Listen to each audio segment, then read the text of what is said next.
Very, very good day to do a live stream. So we're in day 947 of lockdown here in Sydney, which has been a great iteration back into lockdown after last year, but we move forward. So I hope everyone's doing really well. First things first, if you've got any questions, jump in the chat, comment, ask a question, say good day. More than happy to answer your questions at the back end of this live stream, and we are pretty much going to go through some common problems and reasons why people fail at their fitness goals today. So really simply, COVID's presented this perfect storm when it comes to your own health and wellness. We've all found little chinks in our armor, and having our routine and our preferences ripped away from us. For example, if you're over in the States, but in Australia here, gyms aren't allowed to open during lockdown. They're not classified as an essential service, which is a complete and utter joke, to be honest. It's really, really, really impacting the way people are feeling mentally and how they're also performing at a work level and at a personal level. It's affecting relationships and things like that. So really today's topic is all about helping you plan goals that are achievable around your current situation, or even long-term for that matter, but how to strip back, focus on the essential elements. So then if you are dealing with that overwhelm and those sort of issues we face during lockdown, you can navigate them, know what's a trigger and things like that, and be able to steer through and still progress towards your goals.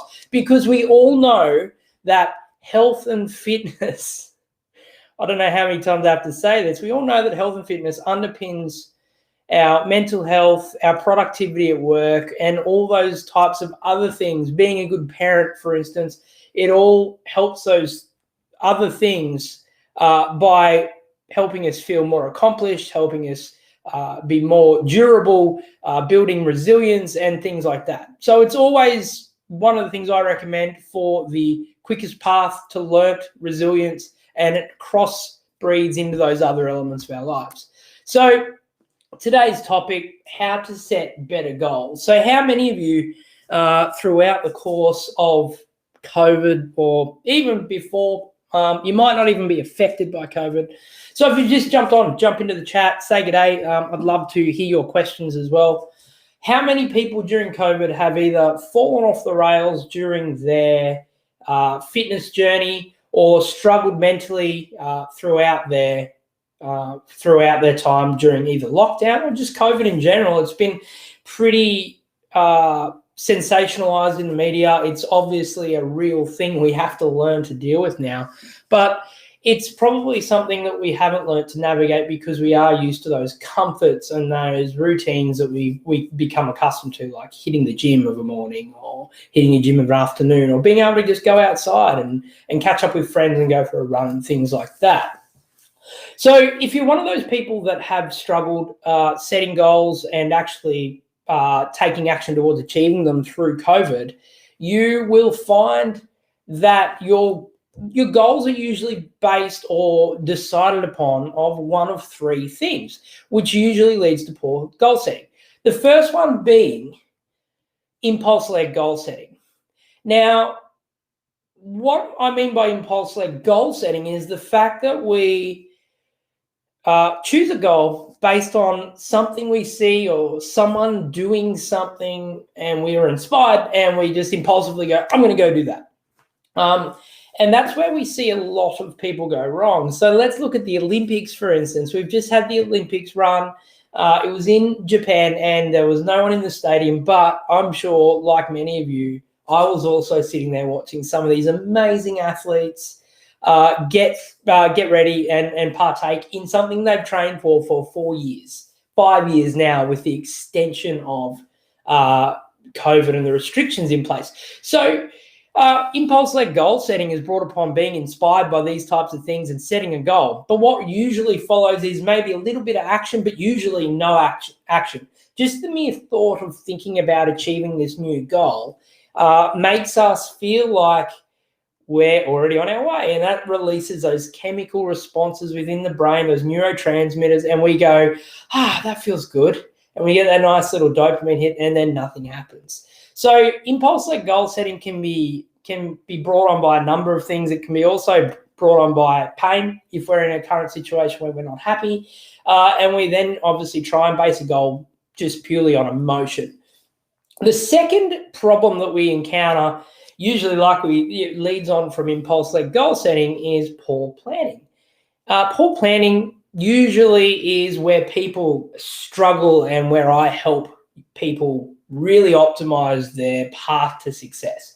So we have this goal, whether it's impulse-led or it might even be really well thought out, and we sit there and go, all right, what next? And we struggle to be able to put the first step and the next step and the step after that in place. And that's usually because people try and add too much.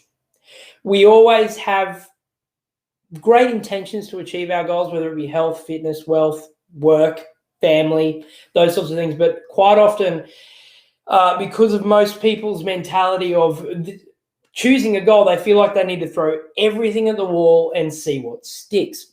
Now, the stuff I would suggest, we'll go on later with tips on how to manage this type of thing, but poor planning, if you struggle planning things in your daily life and executing them, you're probably going to suffer from poor planning on a big or audacious goal that you're not quite sure on how to tackle.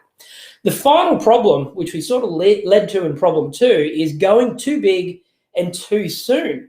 So quite often we see these amazing inspirational people. So if we look at an Olympian, for instance, with Tokyo just having happened, we have someone that's trained for 4 years. And if not, some of these Olympians are repeat Olympians. So 8 years, 12 years, longer, some of these guys.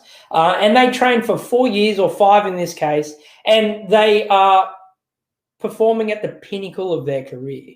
They're also an expert in their chosen field or sport, and they have spent their life mastering that skill. And we get inspired and go, well, I'm going to go run that marathon that I've wanted to run.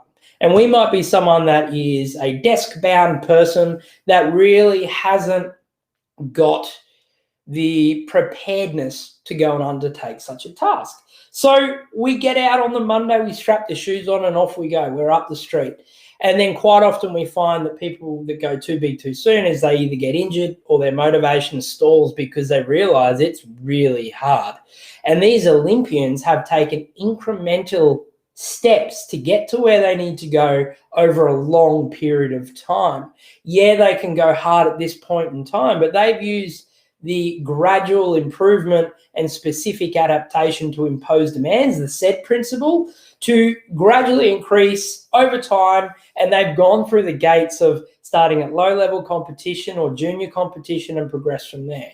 So this is probably the one which is the most dangerous because it usually follows on with action and ends up in something like an injury or stopping. And then we hate ourselves because we're injured and we weren't able to go and complete that task.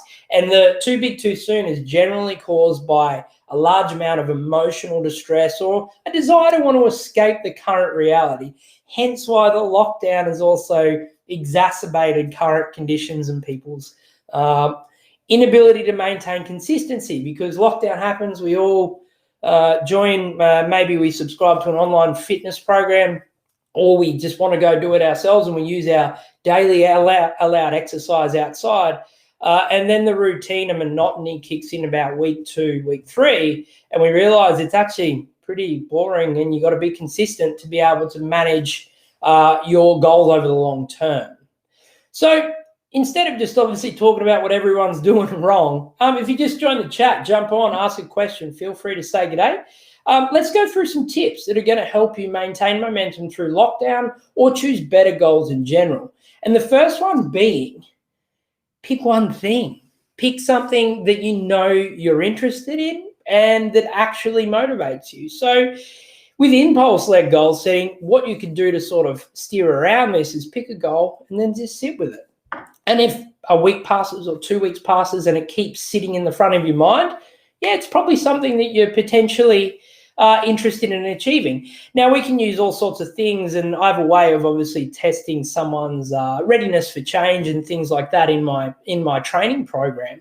But knowing that you're ready to go on the journey is an important thing. And if you're doing this yourself, give it time. Simply give it time. Think about it. Maybe take some little actions and test the waters and go do some really easy sort of activities that sort of push you towards the goal. But don't just jump in feet first without sort of giving it time to sort of simmer and let it sort of manifest within your own sort of brain. The second tip I'd give would be, if you have this goal that you'd like to achieve, have no more than 3 daily to-dos to get it done to progress towards your goals. And if you are a busy parent, busy professional, or you're suffering in lockdown and you're a bit demotivated and you're a bit sort of mentally not where you're usually at, don't overwhelm yourself by having more than 3 to-dos in your day to take you towards your goals. Now, say, for instance, we're talking about that guy that wants to run a marathon. If we're looking at 3 goals, we look at the daily training, which would be either a strength-based or running session. And then we look at nutrition. And that's 2 daily points straight away. And that's probably going to take up about an hour of a day at the peak of a program, maybe even longer on our long runs. And then the third one might just be meal prep recovery. So focusing on things like foam rolling, massage, trigger point, sleep, stress, stimulants, those sorts of things. And that's already a large portion of our day if we have this big goal and we've sat with it for a while. So make sure those 3 daily action points, and where I get most people to start is having those 3 points achievable in less than 10 minutes a day, unless they hit a certain threshold on their readiness scale. So just make them easy. Make them really, really simple. Having 10 minutes to warm up and do some mobility, a 10-minute run around a block, and then spend 10 minutes tracking your sleep, stress, stimulants, and food intake will actually take you further than you think, because this would lead into our third tip.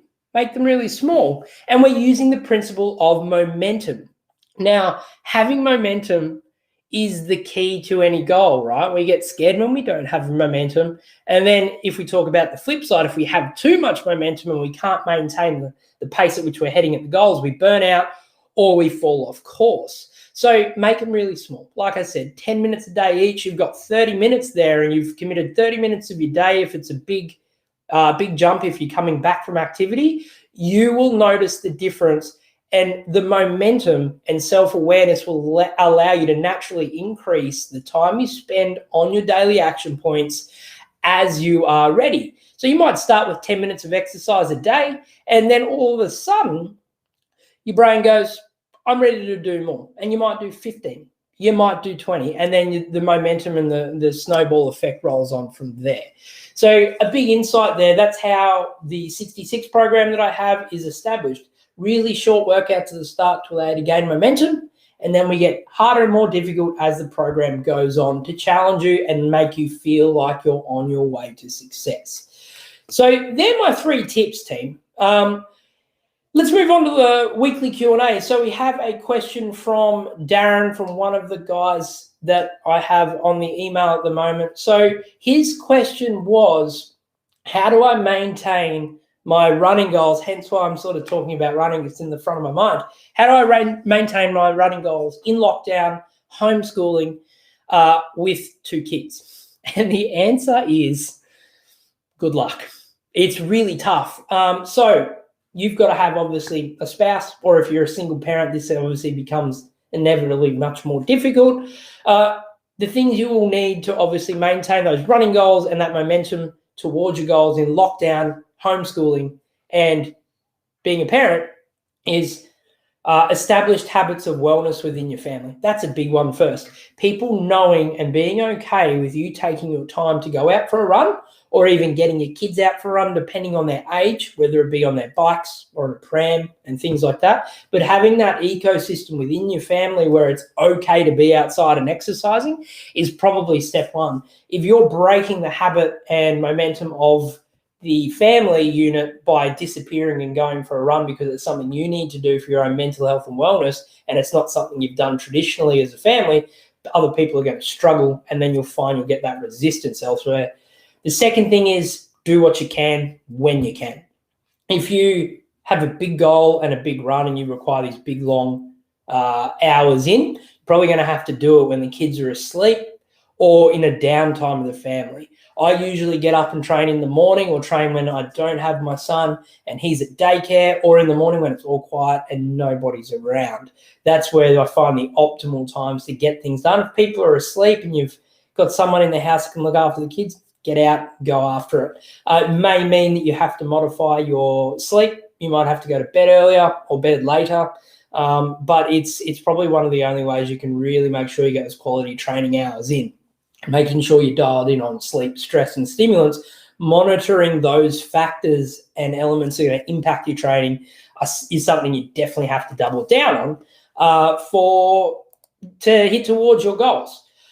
So there's probably an insight in what I would sort of tackle and how I would tackle it in regards to lockdown goals and how to gain some momentum in this current environment. So in summary, pick one thing, make sure it's something you're interested in, let it simmer. Have no more than 3 daily to-dos. Seriously, try this out, team. If you have more than 3 daily to-dos and you can't get all of them done, it's because you're trying to do too much. And then finally, make it small enough you can complete it every day without fail. Use the momentum principle to double down on your efforts as you feel you need to. Don't put yourself in this overly pressured environment of performing, particularly if you have this massive lifestyle shift of lockdown, new jobs, COVID, whatever it is.